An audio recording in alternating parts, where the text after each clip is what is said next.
Yo, aujourd'hui on se retrouve pour parler des 35 jeux qui m'ont marqué, parce que ça fait du bien un petit top de temps en temps. D'ailleurs, en parlant de top, ça n'en est pas vraiment un, vu qu'il n'y a pas de classement. Le premier jeu dont je vais parler n'est pas nécessairement moins bon que celui qui suivra. Enfin, je vais quand même me mouiller pour vous faire un top 5. Je préviens d'avance, ceci est mon propre top. Je n'ai pas joué à tous les jeux qui existent, loin de là. Je dois être autour des 200 jeux, ce qui est pas mal mais loin d'être gigantesque. Il n'y aura donc pas de Call of Duty, pas de Mario, pas de Zelda, pas d'Elden Ring et pas de Clair Obscur. Car je manque de temps de jeu pour juger ces prétendus chefs-d'œuvre. Ne soyez pas non plus surpris de ne pas voir Fortnite ou FIFA. D'ailleurs, si ça vous surprend, asseyez-vous, je vais vous parler de 35 jeux qui méritent le détour. J'ai oublié de le préciser, mais bien évidemment que la plupart des jeux présents dans ce top ne surprendront personne, et bien évidemment que je ne choisirai qu'un seul opus par licence. En partant de ce postulat, comment ne pas mettre Uncharted 2 dans cette vidéo? Ce jeu est une ode à l'aventure. Les décors, l'histoire et surtout la gestion de la caméra et les musiques sont une leçon pour tout développeur de jeux vidéo. Si certains me disent que le 4 est meilleur, je répondrai c'est vrai. Mais le 2 représente une époque, et a imposé des nouveaux codes dans le monde du jeu vidéo. J'adore aussi énormément le 3, mais le 2 a un parfum de nostalgie d'une époque révolue. J'ai l'impression que même quelqu'un qui découvre ce jeu aujourd'hui ressent de nostalgie de cette époque du jeu vidéo. Fable 2.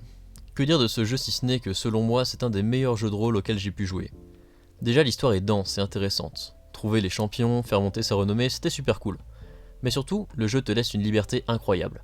Tu peux littéralement tout faire, parler à n'importe quel personnage du jeu et créer un lien avec. Tu peux acheter n'importe quelle maison pour y vivre, avoir des enfants ou encore parcourir ces magnifiques environnements. D'ailleurs, parlons-en, mais ces environnements mettent une de ces pressions. Tu te sens souvent en danger, des morts vivants, des loups-garous, tu te balades souvent dans la brume, et tout ça crée une atmosphère pesante. Et la manière pour améliorer son personnage avec les différents orbes de couleurs et les sorts est très satisfaisante. En bref, c'est un des jeux qui a bercé mon enfance et qui m'a forgé cette passion pour les jeux vidéo. Je ne pense pas que tout le monde connaisse One Piece Unlimited Cruise 2. Mais ceux qui voient de quel jeu je parle savent que c'est le meilleur jeu de la licence One Piece. Et de très loin. C'est un beat'em all sur Wii, en mode RPG. Il y a 5 îles à explorer avec tous les membres de l'équipage jouables. Il faut récupérer des plantes, des poissons, des insectes afin de créer des gadgets, des potions ou encore de la nourriture pour augmenter les stats de ces personnages, ainsi qu'utiliser les différentes capacités des Mugiwara afin de débloquer d'autres attaques pour eux. Il y a des trésors cachés et beaucoup d'énigmes, sans compter les combats de boss épiques. Il nous fait vivre leur quotidien au lieu de leur histoire. Ainsi, on s'amuse à faire de l'exploration, de la chasse, de la pêche et de la bonne baston. Bon, là pour le coup, je pense que tout le monde voit de quel jeu je parle, et pour cause. Sekiro est un jeu From Software, et a été élu jeu de l'année au Game Award 2019. Ce que j'aime dans ce jeu, c'est qu'il est le plus atypique des jeux From Software. Son gameplay repose sur la parade, et des combats nerveux, là où dans un Souls par exemple, il faut plus esquiver et savoir attendre et temporiser. Tout ça dans un univers japonais, et ça me plaît énormément. Ce qui change aussi, c'est qu'il n'y a qu'un seul build possible. En clair, tout le monde est logé à la même enseigne. Il n'y a personne qui peut jouer mage et one-shot tous les boss avec un Kamehameha comme sur Elden Ring. Et je ne vous parle même pas des personnages ou de la mécanique de résurrection. Je vous invite à jouer à Sekiro, que vous soyez fan des Souls ou non, car c'est relativement différent et une aventure qui mérite d'être vécue. Qui est surpris de voir Skyrim dans cette liste? Personne je pense. Ce jeu possède une histoire sympathique, des quêtes incroyables à n'en plus finir et un très vaste monde à explorer. Mais le point fort majeur de Skyrim, c'est la rejouabilité. Peu importe le nombre de parties que vous ferez, vous pourrez toujours écrire une histoire différente et jouer un personnage différent. Le monde de Skyrim est le plus palpable et vivant que j'ai vu dans un jeu vidéo. Tout est à explorer et la manette est entre vos mains. Je suis un très grand fan de Devil May Cry. Le 5 est super cool dans ce qu'il propose, que ce soit en visuel ou dans le gameplay. Le 2 reste sympa à jouer même si un peu enfant bâtard de la série. Le 4 a été la renaissance de la série sur PS3 avec un nouveau personnage jouable, Nero. Je ne parle même pas de Devil May Cry 1, premier opus absolument légendaire, qui est certainement celui auquel j'ai le plus joué de la série. Et pourtant, j'ai bel et bien décidé de vous parler du 3. Tout d'abord pour sa vidéo d'intro, mais surtout parce que c'est l'opus avec l'histoire qui me plaît le plus. Vergil et Dante, les origines. Les combats sont cool, le gameplay est dans la lignée de ce qui se fait dans la série. Point par point, on se rend compte que ce n'est pas forcément le meilleur opus, mais dans son déroulement, c'est le plus Devil May Cry des Devil May Cry. Et rien que pour ça, il est au-dessus. Je parlais de nostalgie d'une époque sur Uncharted 2, bah là c'est pareil pour DMC3. Encore une fois, un jeu assez mainstream mais qui mérite clairement sa place. Les jeux Resident Evil sont une part importante de la culture vidéoludique. C'est le porte-étendard des jeux d'horreur. Je n'ai pas connu le premier jeu à l'époque, donc je l'apprécie forcément beaucoup moins que les puristes. J'aime énormément les deux derniers opus, Biohazard et Village, avec Ethan Winters, qui sont magnifiques et sont un réel plaisir à jouer. J'ajoute aussi que l'ambiance de Biohazard c'est quelque chose. Je pensais pas qu'on pouvait créer une tension pareille, même dans un jeu d'horreur. Mais le 4 est juste légendaire. Chaque scène est culte, le héros Léon est charismatique, l'exploration des 3 zones est parfaitement bien gérée et le remake réactualise la légende et lui rajoute de nouvelles qualités, notamment graphiques. Le seul réel point noir, vous le savez, c'est Ashley. Mais mis à part ce boulet à traîner, l'histoire est la plus longue et la plus palpitante de la série. Et si vous n'y avez pas encore joué, c'est un super moyen de mettre un pied dans la série et de parfaire votre tableau de chasse. Je suis un grand fan de la licence Far Cry. Malgré la perte flagrante de qualité dans les derniers opus, je joue à chaque jeu à leur sortie. Si vous vous posez la question, non ça ne va pas bien du tout. Pour beaucoup, le meilleur Far Cry est le 3. Héros charismatique, île paradisiaque, humour comme la série sait si bien le faire, mais surtout Vaas, qui est le meilleur méchant de la série avec Pagan et Joseph Seed. Pourtant, son gameplay reste un peu rigide, et j'ai largement préféré l'approche de Primal. Déjà, il est magnifique. Ensuite, le gameplay est génial et intuitif. Et surtout, on est lâché dans Oros, et il y a tellement de choses à faire. Construire notre village, chasser, apprivoiser des animaux, ou encore simplement explorer et génocider les peuples présents dans la région. Si l'histoire de Primal est plus simple et moins épique que celle de Far Cry 3, son contenu, lui, m'a beaucoup plus tenu en haleine. Là, on parle d'une masterclass. Si je devais le classer, il viendrait sûrement en 6ème. The Witcher 3 Wild Hunt. Ce jeu dispose d'un des meilleurs héros en la personne de Geralt. Il est drôle, charismatique et attachant. Ensuite, il a un monde vaste, à l'histoire tout aussi énorme et intéressante, avec ses personnages. Ce jeu dispose aussi des meilleurs DLC du monde du jeu vidéo. On se prend à chasser tous les monstres de la création, à apprendre leurs noms, leurs faiblesses, chercher des ingrédients pour se fabriquer des huiles à appliquer sur ses armes.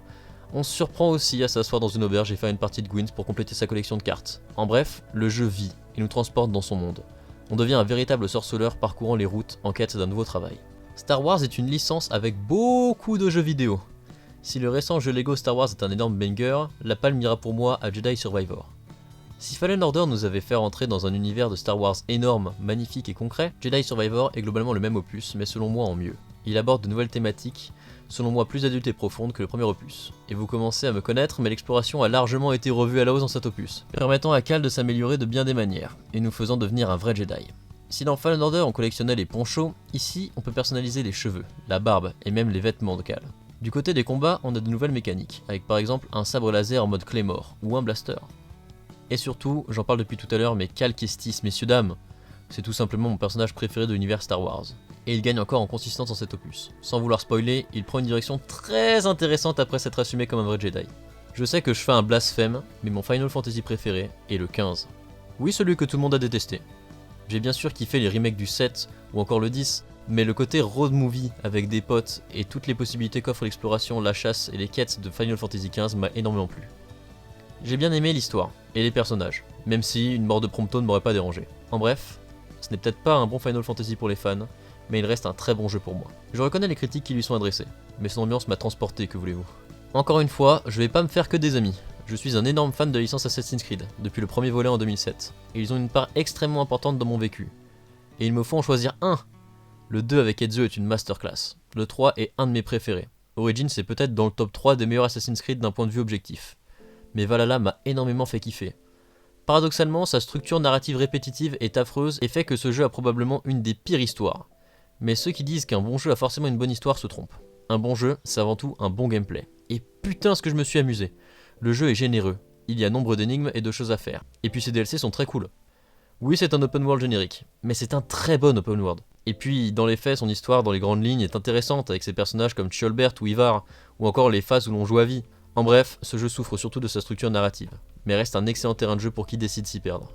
J'imagine que certains ont grincé des dents quand je n'ai pas évoqué Black Flag juste avant, mais je n'ai tout simplement pas pu choisir. Lui aussi a un open world incroyable, lui aussi est généreux, mais contrairement à Valhalla, il a une structure narrative folle enrobée d'un gameplay jouissif. Qui ne s'est pas perdu dans les Caraïbes pour piller les autres navires afin d'améliorer le Jack d'eau? Qui n'a pas arpenté ses lagons et ses plages pleines de trésors? Je comprends que certains ne voient pas pourquoi Valhalla est dans cette liste. C'est somme toute personnel. Mais personne ne remettra en question la présence Assassin's Creed Black Flag, car c'est certainement ce que le grand Ubisoft d'autrefois a fait de mieux à l'époque où il enchaînait les masterclass. Ici encore, pas de surprise. On l'a vu avec Sekiro, je suis un bandeur de l'univers visuel et culturel japonais. Et on l'a vu avec le reste de la liste, j'adore explorer, améliorer mon personnage et découvrir des quêtes incroyables perdues au milieu d'un jeu d'une toute autre ampleur. Qui de mieux pour cristalliser tout ça que Ghost of Tsushima? Ce jeu jouit en plus d'une direction artistique incroyable, avec le vent qui guide nos pas vers notre objectif. Mais surtout, qui nous fait énormément ressentir la physique du katana, sa fragilité et sa létalité. Et du côté histoire, j'ai beaucoup apprécié la dichotomie entre Tonton Shimura et Jin. Je mets aussi un bon point pour son DLC de grande qualité. Si vous ne connaissez pas Fallout, imaginez Skyrim en post-apo avec des guns. C'est juste génial. Éclater des mutants avec une armure assistée, explorer un monde en déclin et découvrir les différents survivants qui agissent pour différents camps, certains d'avoir une solution au problème. Seul vous est capable de diriger la nouvelle humanité vers la solution qui la fera perdurer. Et Fallout 4 est selon moi le meilleur épisode de la série. Globalement, il ressemble à Fallout 3 ou encore New Vegas, mais il est plus récent et selon moi dispose d'un meilleur gameplay. Je conseille grandement à ceux qui ne connaissent pas, mais qui ont aimé explorer Bord de Ciel. C'est une expérience totalement différente mais similaire, vous verrez. Les jeux Mafia sont des GTA-like dans une époque plus ancienne, ici en l'occurrence l'après-guerre. Dans Mafia 2, on suit l'histoire de Vito, meilleur héros de la série qui essaye de mettre à profit ses qualités pour se faire de l'argent. Voilà, c'est tout. Ce jeu est super cool à jouer, avec un final incroyable, un humour assez potache, surtout avec le personnage de Joe, et une musique d'époque avec une ambiance années 50. Maintenant, je vais vous donner 2 infos pour justifier pourquoi l'ambiance de ce jeu est atypique. Déjà, les collectibles sont des magazines Playboy. Mais à un moment du jeu, vous allez vous battre à poil dans les douches parce qu'il y a des mecs qui veulent vous faire le coup de la savonnette. Non, ce n'est pas une blague, c'est juste génial. Je suis un grand fan de la licence Tomb Raider aussi, et j'ai beaucoup aimé le virage RPG qui a été pris par la dernière trilogie. Même si mon préféré des jeux plus classiques reste la révélation finale. Mais il ne fait pas le poids face au Rise. Encore une fois un jeu généreux avec une histoire palpitante, blablabla, ce jeu me plaît énormément pour son ambiance et ses décors. On se sent vulnérable. Il a de nombreuses énigmes, je pense notamment à certains tombeaux mais à des zones super intéressantes comme la vallée de Baba Yaga ou la cité des immortels. Est-ce que je vous ai déjà parlé de ma passion pour le Japon féodal? Nioh est un Souls-like dans le Japon d'avant-guerre. On y combat des yokai avec l'aide de nos propres esprits. Et on joue un britannique qui va sauver les samouraïs des griffes des démons pour récupérer un être cher. Mais à la différence d'un Souls, ici, on joue par niveau, et on a un mode éveil épique. Je préfère largement le premier opus où on découvre l'histoire de William, au deuxième où l'on incarne son propre personnage, même si le gameplay a été retravaillé et que le bestiaire a grossi. Hâte de voir le 3, mais j'ai peur que ce soit juste un Reddit du 2. Les jeux God of War sont globalement tous bons, voire très bons. Si certains trouvent que le 2018 est un Ragnarok, ce n'est pas mon cas. Je trouve que Ragnarok est moins brut dans son approche du côté RPG. Les environnements sont plus remplis et variés, et on aura accès à plus d'armure pour personnaliser son Kratos, en fonction de son style de jeu. J'ai trouvé l'exploration difficile dans l'opus de 2018, alors qu'ici on s'arrête très souvent en chemin pour résoudre des énigmes. Je me souviens en début de jeu d'avoir fait un détour lors de mon séjour au Svartalfheim afin d'explorer un peu, et j'ai eu une toute nouvelle armure, chose beaucoup plus accessible et qui récompense mieux le joueur. De plus, je préfère l'histoire de Ragnarok, on y voit les nouveaux dieux, on explore plus le personnage d'Atreus. On a enfin plus de 2 personnages à approfondir, au moins une dizaine, même s'il est vrai que le jeu a quelques longueurs. Mais les maps sont incroyables, petit big up à celle du désert, et le traîneau c'est super cool. Encore une fois, un jeu plus qu'encensé par la critique, il est absolument dans tous les tops. Jeu à la narration, musique, direction artistique magnifique. Merci à Naughty Dog. La suite de l'histoire délie avec sa vengeance. J'avoue avoir moins apprécié les phases avec Abby, mais ça reste un des meilleurs jeux de la décennie. D'ailleurs, il a obtenu le GOTY 2020. Récemment, dans une vidéo, je vous ai expliqué mon amour pour le Mortal Kombat 9. Étant un grand fan de la série, j'ai bien évidemment kiffé le côté remake. Mais ce n'est pas tout. La tour des défis, les Babylitti, les sprites des personnages qui selon moi sont les meilleurs de la série, et l'histoire n'est pas loin d'être également la meilleure. Mais surtout, ce qui marque le plus, c'est la direction artistique. La crypte où l'on fait exploser des cadavres, le sang qui coule des menus et globalement de partout, et ça c'est vraiment l'esprit de la série, donc c'est super stylé. Si je ne dis pas de bêtises, je crois que c'est le jeu le plus récent de la liste. Si vous êtes passé à côté, c'est un jeu où l'on revit la période où le Japon cesse l'ère des samouraïs, et commence à entrer dans la mondialisation. Ce qui crée une opposition entre les puristes japonais et ceux qui veulent sacrifier leur culture pour suivre le mouvement de la mondialisation. Et c'est un très bon jeu, avec de très bons retournements de situation et un gameplay intéressant, basé sur la parade, et une progression en mode RPG permanente. C'est assurément l'une des meilleures surprises que peut offrir la dernière génération de consoles. Là, on parle d'un des plus grands jeux de la PS2, qui eut un portage sur PS4 et qui a un second opus en production, Okami. Okami est un jeu assez connu, où l'on rejoue une partie du folklore mythologique japonais, avec la déesse Amaterasu. Déjà, un jeu sur cette histoire c'est super intéressant, surtout pour nous européens qui n'avons pas forcément connaissance de cette mythologie. Mais surtout, le gameplay est axé autour de la peinture avec des visuels faits en esquisse nippone, et c'est magnifique comme identité visuelle. Le GOTY 2024 est largement sous-coté. C'est un petit jeu sans prétention qui remet le platformer sur le devant de la scène, avec une utilisation de la DualSense poussée au max. Divers niveaux assez créatifs, mais surtout, c'est un jeu relativement chill, avec énormément de refs à des jeux PlayStation. Et ça fait plaisir au gamin nostalgique qui est en moi. J'adore les licences Senseiya, et ce jeu nous permet comme jamais de nous plonger dans ce monde. Le mode histoire est très sympa, il y a tous les personnages de la série principale, avec les guerriers divins, et même les chevaliers d'or en God Clause. Ça, c'est déjà cool, mais le système de combat est super agréable et relativement nerveux et épique. Je le conseille à tout fan de la série. Les jeux Spider-Man actuels sont clairement les meilleurs jeux adaptés de comics après les Batman Arkham.